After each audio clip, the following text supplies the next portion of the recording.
Hello बच्चों, good morning to all of you. तो आज फिर से हम अपनी नई क्लास के साथ हाजिर हैं। आज हम पढ़ेंगे अपना तीसरे चैप्टर का कि लास्ट क्लास हमारी आज ये होगी और इसके बाद हम अपना फर्स्ट चैप्टर पढ़ेंगे जो हमने छोड़ दिया था और हमारा अप्रैल तक का पूरा सिलेबस कवर हो जाएगा। तो चलिए शुरू करते हैं अपनी आज की क्लास। आज का हमारा टॉपिक रहेगा उपयोगिता विश्लेषण व उपभोक्ता संतुलन। उपयोगिता विश्लेषण व उपभोक्ता संतुलन। पहले हम उपभोक्ता संतुलन को पढ़ेंगे और बाद में मैं उपयोगिता के बारे में बताऊंगी, क्योंकि जो हमारी पिछली क्लास थी उसके अंदर हमने उपभोक्ता के संतुलन से पहले जो हम पढ़ते हैं बजट रेखा और अनाधिमान वक्र या तटस्थ वक्र, उसके बारे में पढ़ा था। और बजट रेखा और अनाधिमान वक्र की सहायता से ही हम उपभोक्ता का संतुलन निकालते हैं। तो इसलिए पहले हम क्या पढ़ेंगे, उपभोक्ता का संतुलन। जैसा कि मैंने इस चैप्टर की अपनी पहली क्लास में बताया था कि उपभोक्ता का व्यवहार कैसा होता है, वही से उपभोक्ता के संतुलन की डेफिनेशन निकलती है कि वो स्थिति जब उसे अपनी निश्चित आय, जो भी फिक्स आय उसकी पॉकेट के अंदर, उसकी जेब के अंदर जितने भी आय है, उस निश्चित आय से उसे अधिकतम संतुष्टि जहां मिलेगी उसे हम उपभोक्ता का संतुलन कहेंगे। यानी कि एक ऐसी स्थिति जिसमें उपभोक्ता जो पैसे उसके पास हैं, जो निश्चित या निर्धारित रुपये उसके पास हैं, जो निश्चित आय है उसकी, उसको खर्च करके जिससे वो मैक्सिमम सेटिस्फैक्शन प्राप्त करे, अधिकतम संतुष्टि प्राप्त करे, तो उस स्थिति को हम उपभोक्ता के संतुलन की स्थिति कहते हैं। तो ये तो हुई परिभाषा की बात। इसे हम रेखा चित्र के माध्यम से निकालने की कोशिश करेंगे कि उपभोक्ता का संतुलन कहाँ होता है। तो रेखा चित्र के लिए देख लीजिए, मैंने सबसे पहले ये बनाया है चित्र।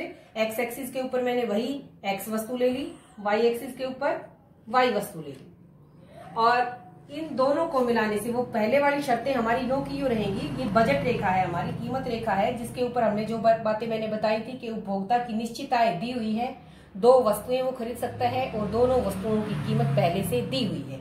उसके बाद हमने ये बजट रेखा निकाली थी, ठीक है, कि एक्स वस्तु थी, एक सेब थे, एक संतरे थे, दोनों की कीमतें दी हुई थी और उपभोक्ता की जो फिक्स आय थी 60 रुपए वो भी दे रखी थी। तो उस आय से हमने बजट रेखा बनाई थी, ये वही बजट रेखा है। उपभोक्ता का संतुलन कहाँ होगा?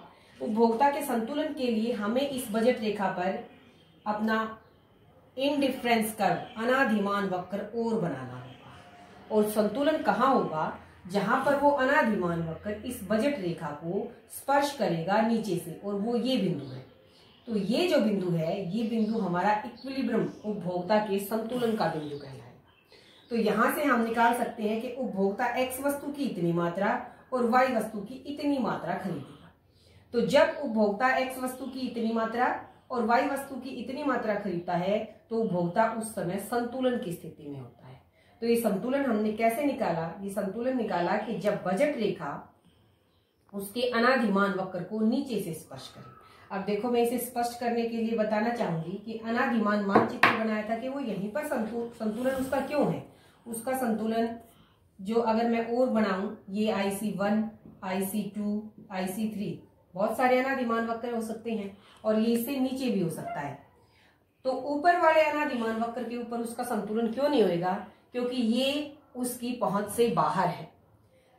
उसकी बजट रेखा उसे यहीं तक अलाउ कर रही है, इससे ऊपर वो वस्तुएं नहीं खरीद सकता। तो ऊपर के कैंसर, ऊपर उसका संतुलन नहीं हो सकता। उपभोक्ता का संतुलन क्यों नहीं हो सकता? क्योंकि इतनी आय उसके पास नहीं है। अब ये नीचे वाला, यहाँ पर उसका संतुलन क्यों नहीं हो सकता? नीचे वाले इन पॉइंटों के लिए यहाँ पर इसका संतुलन क्यों नहीं हो सकता? तो पहली बात तो क्योंकि ये इस वाले अनाधिमान वक्र से नीचे है। तो सीधी सी बात है, हमने अनाधिमान वक्र की विशेषताओं में पढ़ा था कि ऊंचे वाला अनाधिमान वक्र अधिक वस्तुओं को प्रकट कर रहा है, नीचे वाला कम वस्तुओं को। तो सीधी सी बात है, ऊपर वाले के अंदर वस्तुएं अधिक है, नीचे वाले में कम है। जब उसके पास ये मौजूद है तो वो इसको क्यों खरीदेगा? इसमें तो पहले ही वस्तुएं कम है, तो इसलिए वो नीचे वाले अनाधिमान वक्र पर भी नहीं होगा। उपभोक्ता कहाँ पर संतुलन में होगा? उपभोक्ता संतुलन में वहीं पर होगा जहां पर उसको ये वाला अनादिमान नीचे से स्पर्श करेगा। नीचे शब्द का प्रयोग मैं कर रही हूँ। तो देखो, हमारे उपभोक्ता के संतुलन की एक तरह से ये शर्त बन गई। ये उपभोक्ता संतुलन में कहाँ होगा? जहां बजट रेखा या कीमत रेखा, जहां बजट रेखा क्या करे? अनाधिमान वक्र को अनादिमान वक्र को, यानी कि आईसी कर्व, ये वाला अनादिमान वक्र को कहां से कट करें? वक्र को नीचे से स्पर्श करें। नीचे, ये शब्द बहुत ही जरूरी है, नीचे से स्पर्श करें, क्योंकि जो मैंने नीचे जो बनाया था वो वाला, उन वालों को ये जो हमारी बजट रेखा थी ये नीचे से स्पर्श नहीं कर रही थी, ये ऊपर से ऐसे कट कर रही थी। एक यही वक्र ऐसा है कि जिसको ये नीचे से स्पर्श कर रही है। तो संतुलन कहां पर होगा? जहां बजट रेखा अनादिमान वक्र को कहां से स्पर्श करे? नीचे से स्पर्श करे। वो कौन सा बिंदु होगा? उपभोक्ता के संतुलन का बिंदु। तो जो ये ई बिंदु है, ये ई बिंदु क्या है? उपभोक्ता के संतुलन का बिंदु है। इस ई बिंदु पर जब वो एक्स वस्तु की इतनी मात्रा और वाई वस्तु की इतनी मात्रा खरीद रहा है, तो उस समय उसे मैक्सिमम या अधिकतम संतुष्टि मिल रही है, और इसे वो अपनी उसी आय से खरीद रहा है जो उसके पास है। तो ये था हमारा उपभोक्ता का संतुलन। हमें दो बातें विशेष तौर पर याद रखनी है कि संतुलन कहाँ होगा? जहां बजट रेखा अनादिमान वक्र को कहां से कट करे? नीचे से स्पर्श करे, नीचे से स्पर्श करे। और इसकी परिभाषा क्या होगी? वह स्थिति जब अपनी निश्चित आय से उपभोक्ता को मैक्सिमम संतुष्टि मिले। तो ये हमारे मैक्सिमम संतुष्टि का बिंदु है, यहाँ पर उपभोक्ता को अधिकतम संतुष्टि मिले।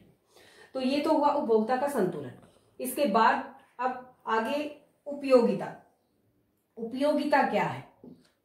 उपयोगिता, ये हमने 11वीं में भी कुछ पढ़ा था। उपयोगिता क्या है? देखो, उपयोगिता कोई भी वस्तु या कोई भी पदार्थ, उसके अंदर एक कोई ऐसा गुण होता है, ऐसी शक्ति होती है जो हमारी आवश्यकताओं को या हमारी जरूरतों को पूरा करती है, संतुष्ट करती है। तो उपयोगिता क्या है? किसी भी वस्तु का या किसी भी पदार्थ का एक ऐसा गुण है जो हमारी जरूरतों को, हमारी आवश्यकताओं को पूरा करता है, संतुष्ट करता है। उसे ही हम क्या कहते हैं? यूटिलिटी कहते हैं, उपयोगिता कहते हैं। जैसे ये पेन है, पेन के अंदर क्या गुण है? इससे मैं लिख सकती हूँ। अगर इस पेन से इसकी स्याही खत्म हो जाए, मैं इससे नहीं लिख पाऊं, तो ये मेरे किसी काम का नहीं। ये बोर्ड है, बोर्ड के ऊपर मैं लिख सकती हूँ, तो इसलिए ये मेरे काम का है, तो ये इसलिए मेरे को उपयोगिता दे रहा है। हम पानी पीते हैं, हम खाना खाते हैं, क्यों? क्योंकि उससे हमारे शरीर को शक्ति मिलती है। तो किसी भी वस्तु का वो गुण जो हमारी जरूरतों को, हमारी आवश्यकताओं को पूरा करता है, वही क्या कहलाएगा? उपयोगिता कहलाएगा। ठीक है। इसके बाद है उपयोगिता के दो कंसेप्ट, दो धारणाएं हम पढ़ते हैं। पहला कुल उपयोगिता और दूसरा सीमांत उपयोगिता। देखो, कुल उपयोगिता क्या है? कोई भी वस्तु है, एक्स वस्तु है, उस एक्स वस्तु की हमने पहली इकाई ली, दूसरी इकाई ली, तीसरी इकाई ली। मैं उदाहरण देती हूँ कि मान लिया हम दुकान पर केले खाते हैं, हमें भूख लगी हुई है, हम केले खाते हैं, तो हमने मान लिया कितने, 1 दर्जन केले खाए। भूख लगी हुई थी, पहले केले से हमें कुछ, हमारी भूख शांत हुई, फिर दूसरा खाया, फिर तीसरा खाया। तो कुल उपयोगिता क्या है? जिस भी वस्तु का हमने प्रयोग किया है, उस पूरी वस्तु का प्रयोग करने से जो पूरी कुल मात्रा में हमें जो उपयोगिता मिली, वो क्या कहलाएगी? कुल उपयोगिता। तो एक वस्तु की सभी इकाइयों का प्रयोग करने के बाद क्या हुआ? एक वस्तु की सभी, मेरी को सुनकर और आपको परिभाषा लिखनी है कुल उपयोगिता की। एक वस्तु की सभी इकाइयों का प्रयोग करने से उपभोक्ता को जो कुल उपयोगिता प्राप्त होती है, वो क्या कहलाएगी? टोटल यूटिलिटी कहलाएगी। तो हम इसको ऐसे लिख सकते हैं, total utility x of x, यानी कि एक्स वस्तु का प्रयोग करने से उसे कितनी मिली? फंक्शन ऑफ क्या हुआ? एक्स, यानी कि जो एक्स थी, जितनी भी इकाई थी इसकी, 1 थी, 2 थी, 3 थी, 4 थी, उन सब को जोड़ने से। मैं इसको ऐसे भी लिख सकती हूँ कि जो यूटिलिटी ऑफ फर्स्ट, पहली इकाई है, फिर दूसरी इकाई है, फिर तीसरी इकाई है, ऐसे सभी इकाइयों के जोड़ करने से जो मिलेगी वो क्या कहलाएगी? हमारी टोटल यूटिलिटी कहलाएगी। दूसरा सीमांत उपयोगिता। सीमांत शब्द का प्रयोग करते ही मैंने बताया था, सीमांत यानी कि एक अतिरिक्त, एक अगली इकाई का प्रयोग करने से उपभोक्ता को जो उपयोगिता प्राप्त हुई। जैसे हमने पहला केला खाया, पहले केले खाने से हमें कुछ उपयोगिता मिली, दूसरा खाने से हमारी भूख कुछ शांत हुई, ठीक है, तो दूसरे से कुछ मिली, फिर तीसरे से मिली, फिर चौथे। हर एक अगली इकाई का प्रयोग करने से जो उपयोगिता हमें मिली उसे हम सीमांत उपयोगिता कहते हैं। इसे हम ऐसे लिखते हैं, मार्जिनल यूटिलिटी ऑफ एक्स। इसका क्या बनेगा formula? Total utility of N minus total utility of N minus 1। इन फार्मूलों को समझने के लिए मेरे को आपको पहले एक टेबल बनानी पड़ेगी। और उसको समझकर फिर आप अच्छे से समझेंगे सीमांत उपयोगिता के लिए। तो मैं सीमांत उपयोगिता के लिए टेबल बना रही हूँ, उसको देखकर आपको ये बहुत ही अच्छे से समझ में आएगा। देखो, मान लिया ये वस्तु है और वस्तु की हम 1 2 3 4 5 6 ऐसे इकाइयों का प्रयोग करेंगे। तो वस्तु मान लिया केले ही है, तो मैं लिखती हूँ ये मार्जिनल यूटिलिटी ऑफ एक्स। पहले केले को हमने खाया, मान लिया, हमने माना कि मान लिया उससे हमें 20 इकाई संतुष्टि मिली। दूसरा केला खाने से, क्योंकि पहला केले से हमारी कुछ भूख तो शांत हो चुकी है, तो उससे थोड़ी सी कम 18 इकाई मान लिया उससे हमें हमारी आवश्यकता संतुष्ट हुई। फिर उसके बाद जो तीसरी थी उससे 16 मान लिया, फिर चौथी से और मान लिया और ज्यादा कम हो जाएगी। अब तो हम 3 केले खा चुके हैं तो मान लिया 10 होगी। अगली से और भी कम, मान लिया अब हमारा 4 केले, क्या पता हो सकता है 4 केले खाने के बाद हमारी भूख मिट गई हो, तो अब 4 केले खाने के बाद मान लिया अगली से हमें कुछ नहीं मिली, ठीक है, 0। और नेक्स्ट वाली खाने से अगर जब हमारा पेट फुल हो गया और फिर हम एक और भी खा लेते हैं, तो ये भी संभव है कि हमें उल्टी लग जाए और जो खाया पिया था वो भी वापस आ जाए। तो नेगेटिव हो गई अगली इकाई से, 0 के बाद क्या होगी, मान लिया नेगेटिव, ये हो गई हमारी। तो मेरी बात समझ में आई? एक इकाई का प्रयोग करने से पहली से इतनी मिली, दूसरी से इतनी मिली, तीसरी से इतनी मिली। जब हम ऐसे प्रयोग करते जाते हैं तो एक ऐसी स्थिति आती है कि हमारी भूख बिल्कुल शांत हो जाती है, ठीक है। तो उस समय हम क्या कहेंगे, उस इकाई से हमें कोई भी यूटिलिटी प्राप्त नहीं हुई, और उससे आगे भी अगर हम कोई फिर खाते हैं तो क्या हो गया, ये नेगेटिव भी हो सकती है। अब निकालते हैं हम टोटल यूटिलिटी। तो देखो, टोटल यूटिलिटी क्या है, हर एक इकाई का जोड़ बताया था मैंने, सभी इकाई से। पहली इकाई का 20, 2 इकाई खाने के बाद 20 और 18 इनको हम जोड़ देंगे 38। अब इसको हम जोड़ देंगे तो ये हो जाएगा 54। अब ये जोड़ दिया 64, और 64 में 0 जोड़ी तो 64 ही, और यहाँ पर कितना होगा, ये 62। तो देखो, यहां से मैं तुम्हें ये बताना चाह रही हूँ कि टोटल यूटिलिटी क्या है। टोटल यूटिलिटी तो हर एक इकाई से जो हमें मिली मार्जिनल यूटिलिटी, उन सब का जोड़ है, ठीक है। मैंने यही फार्मूला लिखा था, total utility is function of Q x, यानी कि इन सारी इकाइयों का जो फंक्शन है उन सब का जोड़ है। मैं इसको ऐसे भी लिख सकती हूँ, सिग्मा मार्जिनल यूटिलिटी। ये सब की मार्जिनल यूटिलिटी है, इन सब को जोड़ने से, सिग्मा का मतलब क्या होता है, जोड़ सबका टोटल, इन सब को जोड़ करने से 20 में 18 जोड़ा 38, 38 के अंदर 16 जोड़ा 54, 54 में 10 जोड़ा 64, तो इन सबको जोड़ने से प्राप्त हुई। अब मार्जिनल यूटिलिटी क्या है, मार्जिनल यूटिलिटी जैसे देखो, मान लिया n इकाई, मान लिया दूसरी इकाई के ऊपर हमारी टोटल यूटिलिटी कितनी है, 38। मैंने ये फार्मूला बताया था, TUN -1, ये फार्मूला बताया था।